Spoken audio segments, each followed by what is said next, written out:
오늘 말씀을 준비하면서 기도할 때 하나님께서 딱 한 말씀을 주셨습니다. 그 말씀은 꼭 이 말씀을 전하라 하는 말씀이었습니다. 다 잊어버리셔도 여러분 이 말씀은 잊어버리지 마시기 바랍니다. 오늘 말씀 가운데서 그 말씀 뭐였냐면 내가 너를 잊지 않았다 하는 말씀이었습니다. 내가 너를 기억하고 있다 하는 이 말씀 꼭 전하라 하는 말씀이었습니다. 여러분 하나님께서 우리를 잊지 않으셨습니다. 그리고 우리를 기억하십니다. 오늘 설교 말씀 우리 가운데서 다 잊어버리시더라도 이거 하나 꼭 붙드시기를 바랍니다. 하나님께서 우리에게 약속하신 약속 잊지 않으셨고, 하나님께서 우리를 잊지 않으셨고, 우리 가족을 잊지 않으셨다는 사실을 우리가 기억해야 합니다. 출애굽기 말씀을 시작하면서 지난주에 출애굽기 말씀을 출발은 떠남에서 시작된다는 말씀을 드렸습니다. 왜냐하면 출애굽기 제목이 헬라어로 보면 엑소더스 이렇게 표현했다고 말씀을 드린 바 있습니다. 떠나는 것들에 대한 원뜻이 출애굽기 제목인데 사실 히브리어로 보면 이름이 또 다릅니다. 출애굽기 이름이 달라요. 히브리어로다는 이름을 붙일 때 첫 번째 나오는 구절로 이름을 붙입니다. 그 첫 번째 나오는 구절 출애굽기 1장 1절에 히브리어가 처음 시작할 때는 뭐라고 이름을 붙였냐면 그것이 이름이다. 이것이 이름들이다 라고 이렇게 적혀 있습니다. 그래서 출애굽기의 히브리어 제목은 이름들이라는 표현입니다. 이름들이라고 출애굽기가 되어 있습니다. 이름들을 기억된 이름들, 기억한 이름들, 잊지 않은 그 이름들을 기록해 놓은 이 성경이 출애굽기라는 얘기입니다. 하나님이 기억하는 사람 사실 야곱이죠. 야곱을 기록해 놓고 있습니다. 1장 1절 보면 야곱과 함께 각각 가족들을 데리고 애굽에 이르렀다. 이스라엘의 아들들의 이름은 이러하니라 라고 기록합니다. 야곱과 또 이스라엘이라는 이름이 동시에 나옵니다. 하나님이 기억하신 이름 야곱이었어요. 그런데 출애굽기 말씀을 보면 이 야곱의 이름만 얘기한 것이 아니라 진짜 기억해야 될 이름을 다른 이름으로 부릅니다. 그 이름을 이스라엘이라 하고 그렇게 불렀어요. 그 말은 야곱의 이름은 한 개인의 이름이고요. 이스라엘은 하나님께서 하나님과 싸워 이겼다라고 하나님께서 친히 주셨던 언약의 이름입니다. 한 민족을 이루고 한 민족을 이루는 사람이 되겠다라고 언약하여 주신 사실 말씀이 이 이스라엘이라는 이름이었어요. 근데 오늘 기록된 말씀을 기록할 때 야곱과 함께 이것은 이스라엘의 아들들의 이름이다라고 그렇게 얘기하고 있습니다. 하나님 야곱을 보실 때에 사실 야곱을 본 것이 아니라 하나님은 언약하시고 약속하신 것을 이룰 그 이스라엘을 보고 사실은 이 출애굽기 1장 1절이 시작되고 있는 것들을 보게 됩니다. 이 말씀을 보면서 하나님께서 나를 볼 때 뭘 보실까 생각하면 하나님은 난 사람을 보고 나의 이름만 기억할 것이 아니라 나와 하나님과의 얽혔던 관계 속에서 주셨던 하나님의 언약, 하나님의 약속, 하나님의 사랑을 기억하고 야곱을 보고 이스라엘을 이미 예견하고 이미 그 일을 이루고 계신 하나님 그것을 본 것 같이 마찬가지로 저의 삶도 그렇게 보시리라 여겨집니다.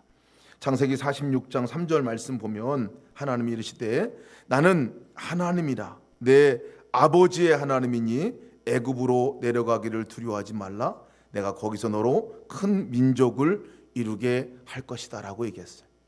애굽 땅에서 하나님이 하신 일, 그 일이 도대체 뭘까 보면요 그냥 피난 나와서 먹을 것이 없어서 먹을 것을 찾아온 백성과 같고 가족들과 같지만 하나님께 그 애굽 땅에서 그 4대에 걸쳐서 약 400년 정도라고 예측하고 있는 그 시기를 거쳐서 하나님이 하셨던 일은 뭐냐면 70명으로 왔던 그 가족을 한 민족으로 이루는 일을 이루고 계셨다는 사실입니다.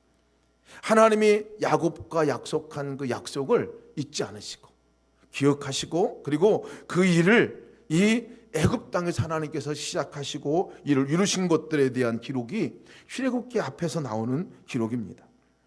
사실 근데 그 상황이 좋거나 또 쉬운 상황은 아니었습니다. 이스라엘 민족들은 전혀 그것을 예견하지도 또 생각지도 못하고 있을 만한 상황이었습니다. 왜냐하면 알다시피 애굽 땅에 와서 요셉을 알지 못하는 왕이 와가지고 했던 일은 압박하는 거고 압제하는 일이고 노동을 시키는 일이고 또 자식들을 죽이는 일, 가장 어렵고 힘든 상황을 겪는 것이 지금 이스라엘 사람들의 상황이었습니다. 그래서 이스라엘 사람들이 느끼는 그 마음은 도대체 하나님은 어디 계신가? 도대체 우리에게 약속은 하신 건가? 하나님은 우리를 기억이나 하고 계신 건가? 떠난 건 아니신가? 잊으신 건 아니신가? 우리를 버리신 거 아니신가? 하는 그런 절규가 사실 있던 시기이기도 합니다. 절망하고 좌절하고 있던 시기가 바로 그 시기였어요. 그런데 그 기간 동안에 하나님이 하시는 일들은 참 놀라웠습니다. 전무후무한 어떤 부흥의 역사죠. 번성의 역사를 이루어 주셨다는 거예요.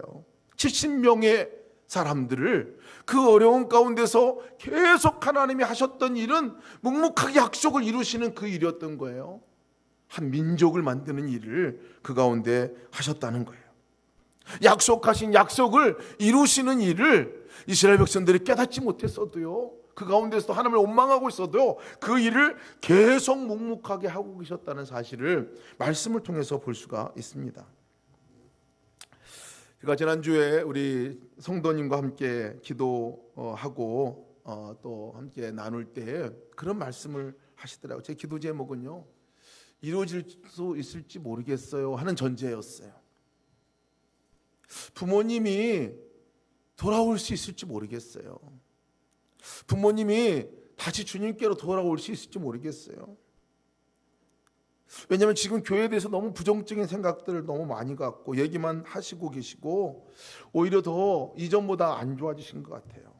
정말 어머니가, 아버지가 구원받으실 수 있는지 모르겠어요. 이런 기도 제목을 참 많이 듣습니다. 동생을 위해 기도하고 있는데요, 정말 지금 동생이 상태가 너무나 안 좋아요. 남편을 위해 기도하고 있는데 남편의 구원을 위해서 이제까지 기도하고 애써 왔는데 더 멀어진 것 같아요. 더 이상 자녀들을 어떻게 할 수가 없어요. 이것에 대한 절망감들이 참 많다는 것을 깨닫게 되었어요.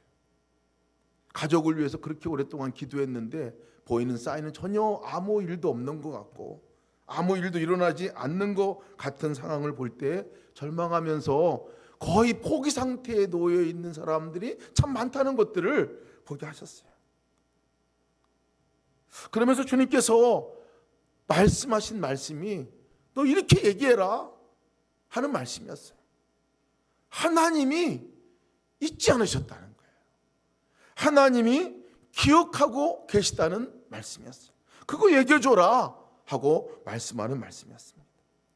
여러분, 하나님이 우리를 잊지 않으신 것뿐만 아니라 내가 기도하고 있고 부르짖고 있고 마음에 품고 있고 이제까지 그 구원을 향해서 간절한 소망으로 달려왔던 여러분들의 가정을 잊지 않으셨음을 여러분 기억하시기 바랍니다. 하나님이 이름 한 사람 한 사람의 이름을 기억하고 있다는 것을 잊지 마시기 바랍니다.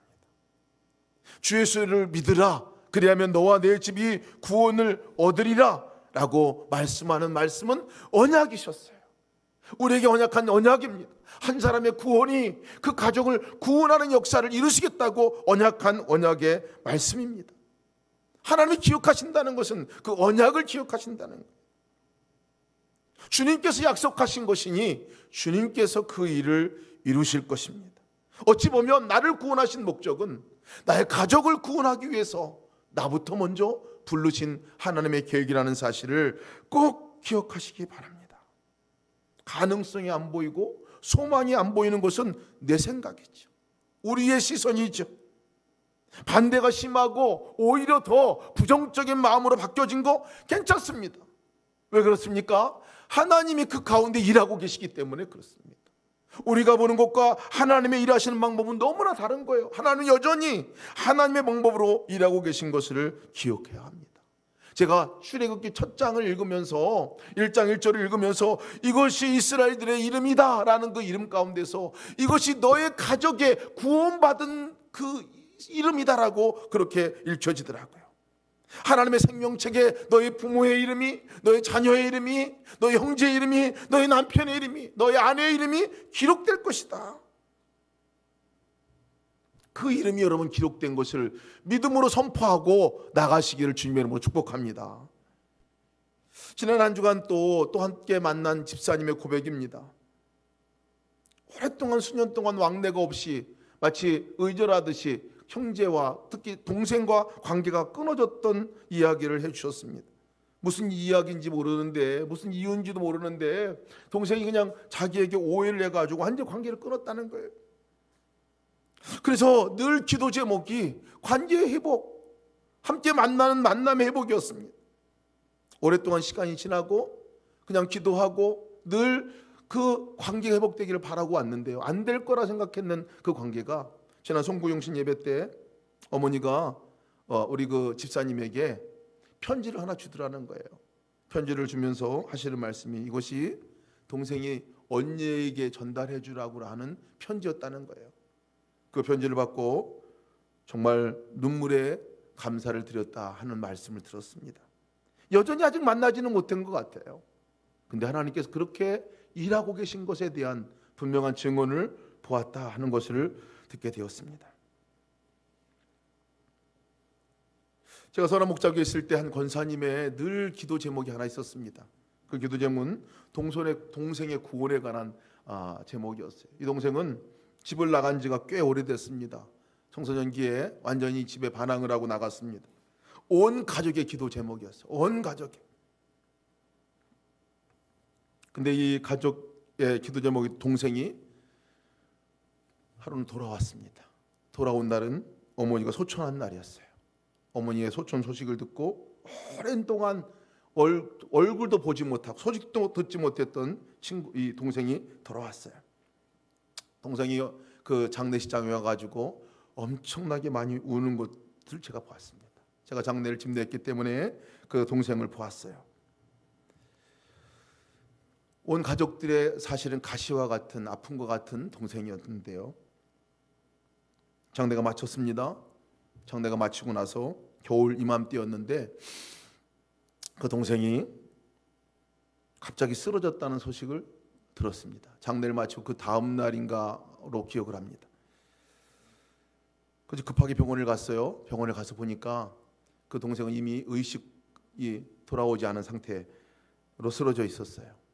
너무 술을 많이 마셔가지고 정말 어머니의 죽음에 너무 슬퍼하고 자기의 그 비통한 비참한 모습에 절망하고 죄책감에 빠져서 그랬던 것 같아요. 의사 선생님이 아마 가능성이 없다라고 얘기한 모양입니다. 그래서 그 형님에게 가능성이 없는 것 같다, 준비해야 된다라고 그렇게 얘기했. 어머니 죽음 바로 이어서 일어난 일입니다. 형님이 울면서 저한테 이게 말씀하시더라고요. 목사님, 우리 동생에게 세례 줄 수 있을까요? 어렸을 때 믿었었는데요, 세례 줄 수 있을까요? 얘기를 하시더라고요. 그래서 제가 신앙에 고백이 없는데 어떻게 세례를 주겠습니까? 제가 그러나 한번 만나보겠습니다. 의식이 불명이지만 한번 만나보겠습니다 하고 그 병실에 들어갔어요. 전혀 의식이 없으시더라고요. 그래서 제가 함께 얘기를 나눴습니다. 혼자 얘기를 했어요. 복음을 전했습니다. 예수 그리스도가 당신의 죽으신 것과 또 그 주님이 오늘 당신을 만나길 원하신다는 이야기를 해주었습니다. 그렇게 하면서 정말 그 예수님이 당신의 마음속에 지금 문을 두드리고 계신데 정말 예수님을 구주로 영접하고 싶으신가?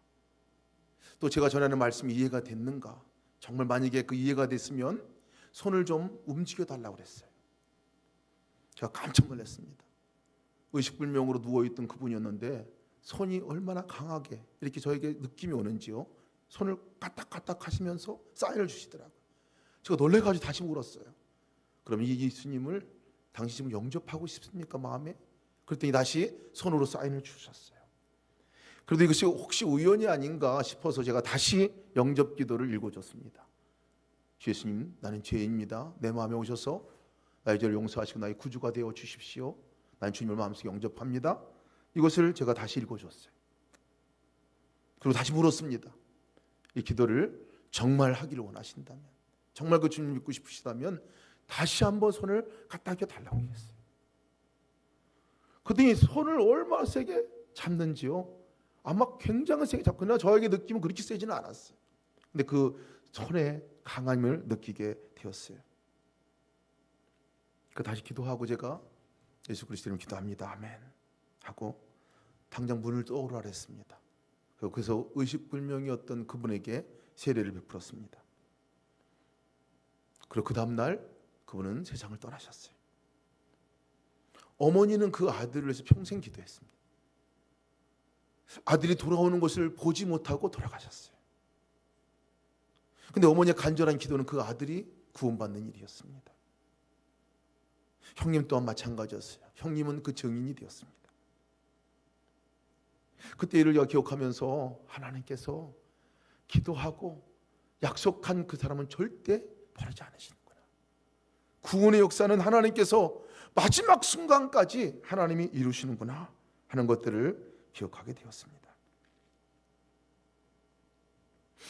여러분, 우리가 가족을 위해서 기도하고 있습니다. 우리 많은 우리 성도들의 가족 가운데 한 영혼을 위해서 기도하고 있어요. 그 기도가 반드시 이루어질 줄 믿습니다. 우리를 기억하셔서 우리를 찾아오고 우리를 구원하셨듯이 우리의 자녀, 우리의 남편, 아내, 부모들, 형제들 주님께서 기억하셔서 잊지 않고 계심을 기억하시기 바랍니다. 반드시 주님께서 그 약속을 이루실 겁니다.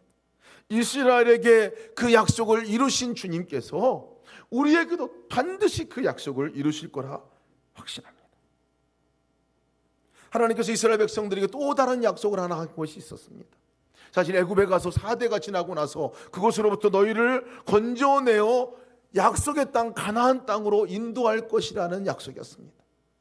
이스라엘 백성들이 압제당하고 이스라엘 백성들이 그 고통 가운데 있을 것에 대한, 그래서 그곳으로부터 다시 건져내어 하나님의 약속의 땅으로 인도할 것에 대한 분명한 약속을 하나님 그 이전에 하셨어요. 아브라함에게 하셨습니다. 창세기 15장 16절 말씀 보면 내 자손은 4대 만에 이 땅으로 돌아오리니 이는 아모리 족속의 제약이 아직 가득 차지 아니함이라 하더라. 4대 만에 다시 돌아올 것에 대한 분명한 약속을 하셨어요. 깊은 주님의 뜻과 깊은 주님의 섭리는 잘 알 수 없지만 분명히 약속한 약속은 아브라함에게 하셨던 약속인데요, 하나님 그 약속을 기억하시고 하나님이 일하기 시작하셨는데요, 이 애굽 땅 안에서 고통받고 있는 이스라엘 사람들 안에 하나님께서 하셨던 일은 한 사람을 살리는 일부터 시작을 하셨어요. 한 아기를 살리는 일부터 시작을 하셨어요. 이스라엘 백성들을 구원하기 위해서 하나님이 시작하셨던 일은 한 아기를 이 땅에 태어나게 하시는 일부터 시작을 하셨다는 얘기예요. 레위 자손 중에 한 아기, 그 이름이 모세입니다. 사실은 이 아기가 태어나기가 어려운 상황이에요. 노동 때문에 그 출산을 하기도 어렵고, 또 낳다 하더라도 이 산파가 낳는 순간에 아들이면 죽여야 되고요, 그리고 산파가 죽여야 하는 상황뿐만 아니라 살아났다 하더라도, 숨겨놨다 하더라도 들 밟히거나 들키게 되면 죽어야 하는 운명이 걸러요. 근데 사실은 이 이야기를 자세하게 기록하는 이유는 뭐냐요? 하나님께서 그 한 아기를 살리시는 스토리를, 하나님이 지금 일하고 계신 것에 대한 아주 세부적인 이야기를 지금 하고 있는 것입니다. 산파의 손에서 죽어야 하지만 십부라와 부하라는 산파가 하나님을 경외하고 그 아이를 살려 숨기는 것을 얘기해 주고 있어요. 이제 성장해가지고 이제 더 이상 키울 수 없게 되니까 이제 나일강에 버려야 하는 상황이 되었습니다. 갈대 상자가 말이 갈대 상자죠. 갈대 상자에 담겨가지고 그 갈대 떠내보내는 것은 사실은 그냥 죽음으로 내버리는 것과 똑같은 거거든요. 고기밥이 되는 거죠. 근데 그 나일강변에서 한 사람이 기다리고 있게 하셨는데, 바로의 땅이잖아요. 바로의 딸, 외동딸, 만나게 하시고 결국은 그 모세를 건져내 주시고 미리암과 또 그 어머니를 통해서 양육받게 하시고 왕궁의 양육비를 지원받고 엄마 품에서 자란 사람이 모세이죠. 물에서 건져내었다라고 얘기를 하고 있습니다. 사실 물에서 건져낸 사람, 이 모세 한 사람은 하나님께서 이스라엘 백성을 구원하기 위해서 구원한 한 사람이라는 것을 기억해야 합니다. 이스라엘 민족을 구원하시기 위해서 한 사람을 하나님께서는 구원한 스토리를 장황하게 얘기해 주고 있어요. 근데 이것이 모세의 이야기만이겠습니까? 여러분, 우리를 구원하신 이유가 도대체 뭡니까? 우리를 우리의 삶 가운데서 찾아오셔서 만나주시고 구원하신 이유가 도대체 뭡니까? 나 혼자 잘 믿고, 나 혼자 잘 살고, 나 혼자 기쁨과 감사를 누리고 살아가도록 우리를 구원하셨을까요? 아마 모세가 그렇게 살았다면 우리는 욕할 겁니다. 너 그렇게 살면 안 돼. 너를 구원하신 것이 그것이 아니야. 물에서 건져내신 이유가 그것 때문이 아니야. 민족을 구원하기 위해서 너를 세운 거야. 여러 통로를 통해서 하나님께서 모세에게 말씀해 주시고 결국 40년 동안의 왕궁 생활과 또 40년 동안의 광야 생활을 통해서 계속 인식하고 깨닫게 해주시는 과정을 보내게 하셔서 결국은 순종하고, 그렇구나, 나의 존재의 목적은 민족 구원하는 데 있어서 쓰임받는 한 도구로 사용하기 위해서 불러주신 거구나 깨닫게 하셨잖아요. 여러분, 우리 가족이 민족입니다. 내가 지금 기도하고 있는 그 사람이 바로 내가 하나님께서 구원하기 위해서, 그들을 구원하기 위해서 나를 그 자리에 세우셨다는 사실을 기억하시기를 주님의 이름으로 축원합니다. 물에서 건져낸 것 나만 건져내고 끝나려고 건져낸 게 아니라는 거예요. 가족들을 구원하는데 나를 사용하기 위해서, 가족들을 정말 생명의 자리로 구원하는 그 자리로 쓰기 위해서 우리를 그토록 오랜 시간 동안에 인내하시고 참으셔서 만나주시고 또 지금까지 주님과 함께 동행하는 삶을 살게 하셨다는 사실입니다. 구원이 안 될 것 같아요. 너무 어려울 것 같아요. 지금 상황으로는 아닐 것 같아요. 우리는 어땠습니까, 여러분? 우리는 구원받을 만한 자격이 있고 상태가 좋아서 구원을 받았었나요? 우리는 더 했어요. 저는 더 했어요. 반항하고 대들고 하나님 없다라고 말하고 그런 사람인데도 불구하고, 상원 형제 아까 얘기했잖아요. 하나님 나빠라고 얘기를 했다고 하셨어요. 제가 너무 그것이 사실 공감이 됩니다. 하나님에 저항했던 그 시절, 그러나 하나님께서 찾아오셔서 만나주시고 건져내주셨어요. 어찌 보면 저를 구원한 하나님이시라면 다른 분들은 상태가 훨씬 더 낫더라고요. 여러분, 지금 우리가 기도하고 있는 우리의 가족들, 믿지 않는 분들을 기도하고 있는 그분들, 여러분, 하나님 편에서 보면 그냥 정말 구원받아야 할 유일한 한 대상자인 거죠. 우리가 야곱과 같이 한 사람으로 이름이 기록되어 있지는 않습니다. 하나님 우리를 보실 때는 김승혜라는 이름이 아니라 마치 이스라엘이라는 이름으로 하나님께서 여기고 보셨던 것 같이 우리를 볼 때는 나를 통해서 구원받을 많은 사람들을 미리 생각하시고 너는 그리스도인이야, 넌 나의 아들이야, 이렇게 부르실 거죠. 하나님이 일하실 거고 하나님 역사하실 거기 때문에 그렇습니다.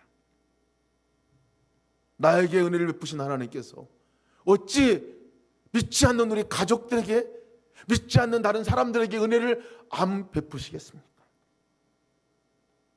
우리가 그 일에서 쓰임받기를 간절히 소망합니다. 오늘 말씀을 보면서 이 23절에서 25절 말씀에 보면 기억하신다라는 말씀이 나옵니다. 하나님이 그 부르짖는 소리를 기억하셨다. 소리를 들으시고 하나님이 아브라함과 이삭과 야곱의 생 그 언약을 기억하셨다라고 얘기를 하고 있고요. 25절 말씀을 보면 하나님이 이스라엘 자손을 돌보셨고 하나님이 그들을 기억하셨더라라고 얘기를 하는데요, 이 기억하셨더라라고 얘기하는 25절 말씀을 제가 읽으면서 깜짝 놀랐어요. 분명히 영어 표현으로 기억한다라고 표현한 것은 remember라고 쓰거나 뭐 이렇게 해야 되잖아요. 내가 너를 잊지 않았다, 내가 너를 생각하고 있다, 이 표현을 써야 되는데, 물론 성경에 그렇게 표현을 쓰고 한 번역본도 있는데요, 제가 다른 번역본을 보면서 이 번역본의 이야기가 뭐라고 번역을 했냐면요, It was time to act라고 했어요. It was time to act. 하나님이 이스라엘 백성들을 보시고 바로 하셨다는 거예요. 뭘 하셨냐면 그때가 행동할 때인 것을 아셨다는 거예요. 기억하셨다라는 표현을 지금 행동할 때인 것을 주님께서 아셨다, 지금 일하실 때임을 주님께서 아셨다라고 그렇게 표현을 하고 있어요. 도대체 왜 이렇게 표현을 하고 있지? 제가 보면서 하나님이 기억하셨다는 것은 바로 무엇일까라는 것에 대한 설명이라 여겨졌습니다. 하나님을 기억하신다는 것은 기억하고 끝나는 게 아니라, 하나님을 기억하셨다는 것은 하나님이 그 일을 위해서 하나님이 일하신다는 얘기죠. 하나님이 일하신다는 얘기예요. 하나님의 방법대로 하나님이 일하고 계시다는 거예요. 일하고 계시다는 거예요. 여러분, 우리를 기억하셨다는 얘기는, 잊지 않으셨다는 것은 지금 하나님이 일하고 계시다는 사실인 것을 기억하시기 바랍니다. 근데 언제냐요? 이 언제냐? 그 오랜 시간 동안에 왜 초창기에 구원 안 해주시고, 왜 중간에 구원 안 하시고, 왜 이 마지막 때에, 사실 우리가 볼 때 마지막 때지만요, 긴 역사 가운데서 한 점이잖아요. 그때에 기억하셨다라고 이렇게 얘기하고 있나 보니까요. 그럼 도대체 하나님은 언제 일하시는 건가? 하나님 일하시는 것을 언제 우리가 깨닫을 수 있는 건가 보면요, 23절에서 25절까지 나온 말씀은 뭐냐면, 애굽 백성들이 그때 고통 중에 하나님께 부르짖었다라는 표현이 거기 나옵니다. 하나님께 부르짖은 거예요. 고통 가운데 있는 그들이 하나님께 도와달라고 부르짖었다, 하나님을 향해 눈을 들고 하나님 도와주세요 라고 부르짖었다. 그리고 그들을 하나님이 기억하셨다라고 표현하고 있어요. 그 얘기를 들었을 때 하나님께서 기억하셨다라고 표현하고 있어요. 그 말은 도대체 뭘까요? 언제 하나님이 일하시는 겁니까? 사실 이것은 하나님이 일하시는 때를 말하는 것보다는 하나님이 일하고 계신 그 일하심에 언제 우리가 그 하나님이 일하시는 것을 알아챌 수 있고, 언제 하나님이 일하시는 그때를 우리가 깨달을 수 있고 동참할 수 있느냐를 얘기하는 것 같습니다. 하나님은 이미 일하고 계셨어요. 근데 왜 굳이 여기서 하나님이 지금 액션을 취하고 행동하실 때임을 아셨다라고 표현했나 보니까요, 어찌 보면 우리 때문이라 생각이 듭니다. 하나님 일하고 계신 것을 언제 할 수 있어요? 하나님께 부르짖을 때 할 수 있어요. 하나님께 나올 때 알 수 있습니다. 하나님께 나와서 하나님 하고 이름을 부를 때 알 수 있어요.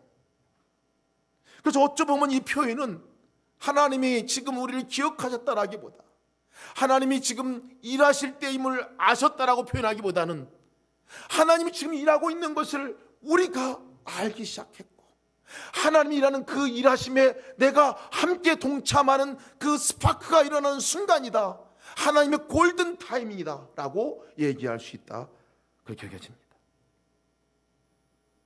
언제 주님이 일하고 계신 것을 우리가 알 수 있어요? 우리가 하나님께 부르짖을 때입니다. 하나님께 나올 때입니다. 하나님의 이름을 부를 때입니다. 언제 우리의 삶 가운데서 내 성품이 바뀌어지는 것이 하나님이 일하고 계시는 것에 대해서 느끼고 깨달을 수 있습니까? 하나님의 이름을 부를 때잖아요. 하나님께 나갈 때잖아요. 하나님과 우리가 눈 마주침이 시작될 때이잖아요. 언제 우리 가족이 구원하고 계시고 그 일을 하고 계신 것에 대해서 믿음으로 반응하고 우리가 나갈 수 있습니까?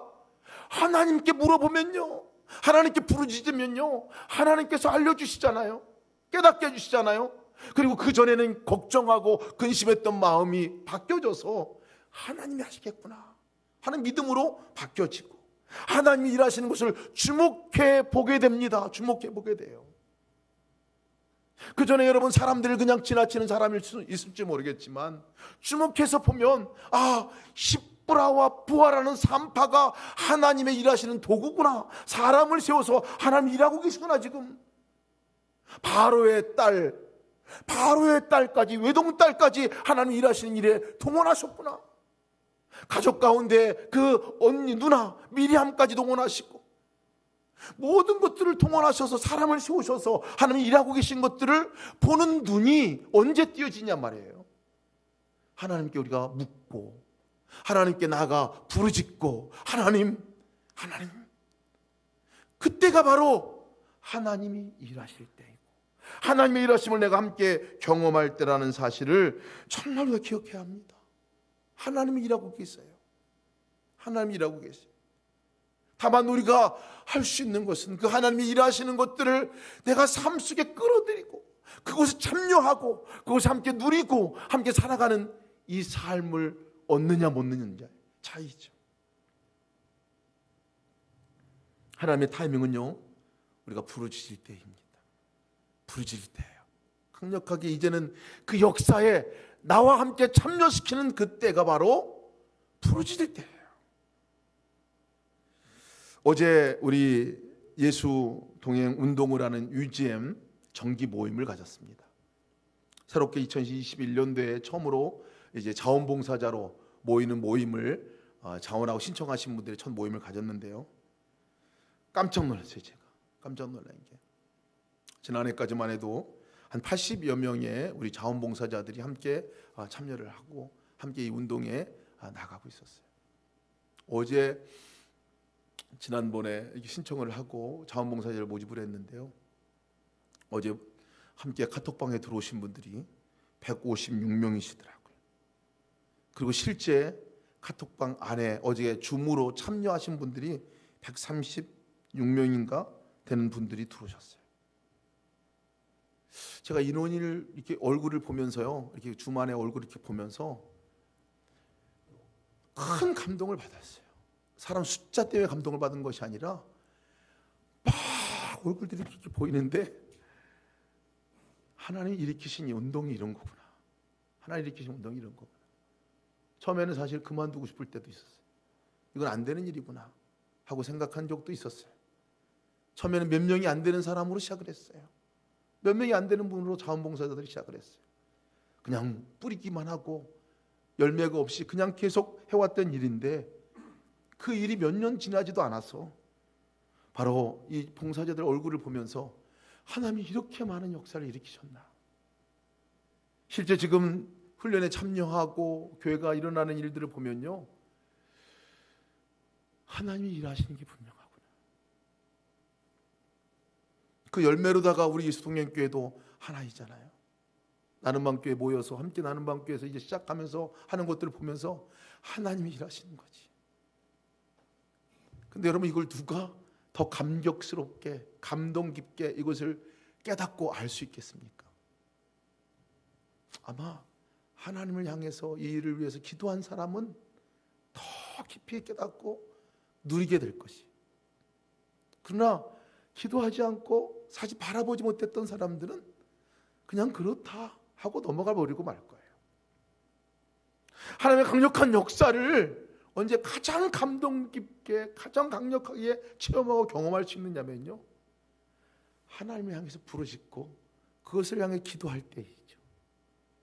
지난주에 정금자 성도님의 간증 우리가 듣지 못했지만요, 오셔서 말씀하시는 말씀이 그랬어요.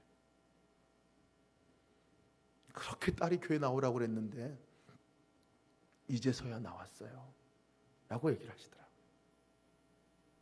아마 다른 분들은 참 감동이 그냥 일반적인 감동일 것 같아요. 그러나 그것을 위해서 기도하고 권면하고 계속 하나님께 구했던 그 딸은, 그 가족들은 감동이 또 달랐을 것 같아요. 여러분, 우리가 하나님과 동행하는 삶은요, 하나님의 일을 참여하는 것입니다.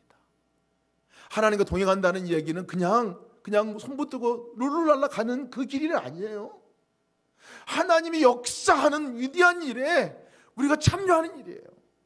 구원의 일에 참여하고요, 살리는 일에 참여하고 하나님께서 이 땅을 바꾸시는 일에 참여하는 참여예요. 언제 그 일이 우리 가운데 일어나냐면요, 하나님은 일을 시작하지만 언제 일어나냐면 우리가 주님을 향하여 부르짖을 때에, 주님을 향하여 눈 맞추고 그 기도를 갖고 붙들고 기도할 때에 그 하나님의 역사가 나의 역사가 되고 그 하나님의 역사에 내 이름이 기록되어지는 은혜가 있게 되는 것입니다.